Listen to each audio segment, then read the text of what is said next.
there are as many approaches to playing live on stage as there are people who do it. I spent many years performing on stage, but usually for a specific client. So there were producers and a specific audience and a musical context that put me in a specific role. But this past July, I was invited to join Byrd on stage as a featured soloist. And I was given carte blanche, which meant I could choose whatever gear I wanted to bring, and I could take any musical approach that I wanted.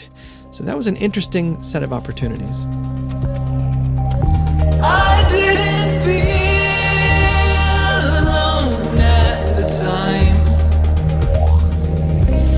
I can't say I felt much at all. I felt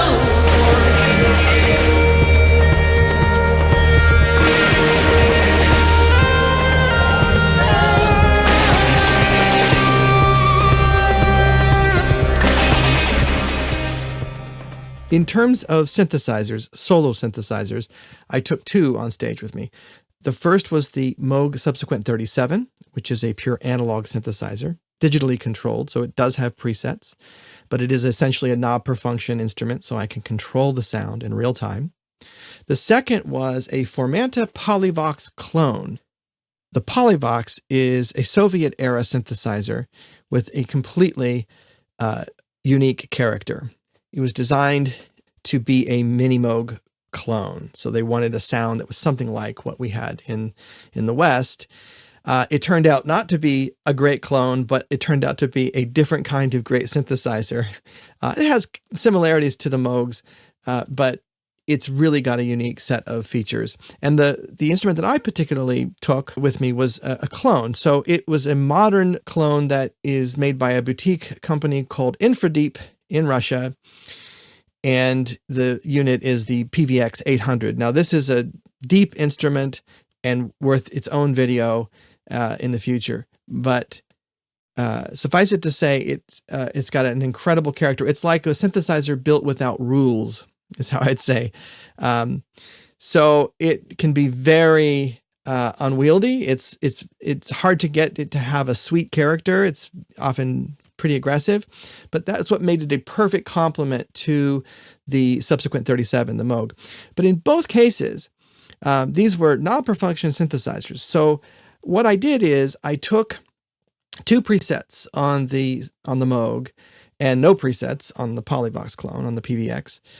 And the presets were simply starting points for me on stage. So I designed the sounds as I went to try and match what I wanted to express musically in real time. And as we rehearsed, I would do this, and by the end of rehearsal, the sounds were different, and I could never start again in the same place. It was always a new adventure every time we rehearsed and when we went on stage too.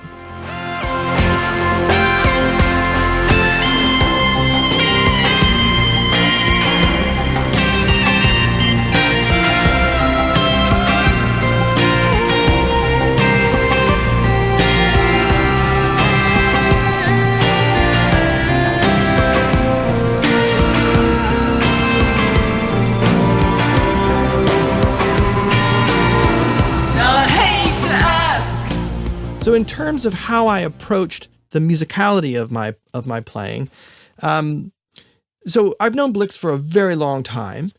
She grew up in Texas, and in my opinion, regardless of how modern and indie and unique her records sound, her songwriting is at heart, in my view, cowboy songwriting. It's storytelling, and there's a lot of Southern cowboy influence, in my opinion.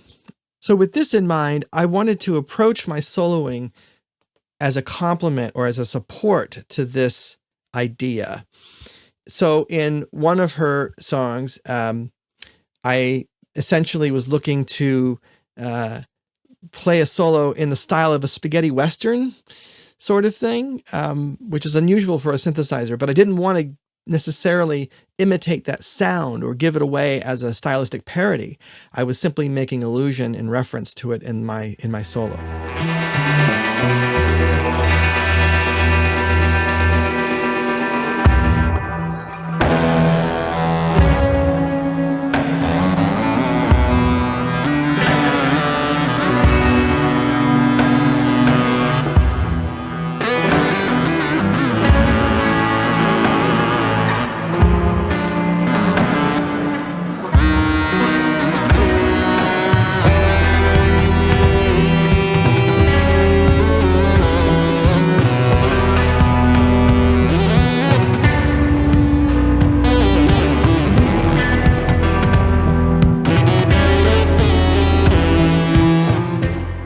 different song, I wanted to capture the spirit of a mariachi band, a brazen, Mexican trumpet solo that was overblown and just full of joy and just raw, bright, brash expression.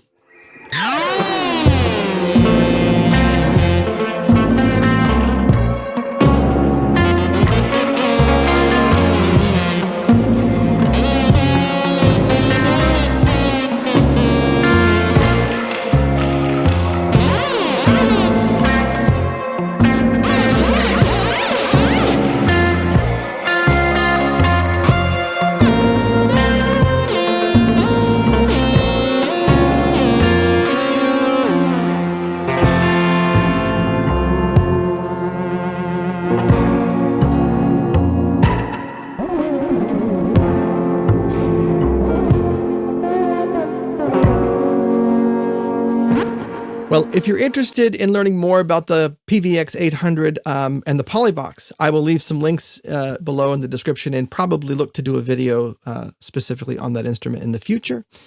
Please consider having a look at Blix Byrd's YouTube channel as well. I believe the full show will be available on her YouTube channel at some point. And until next time, be well. Fly me to the brain.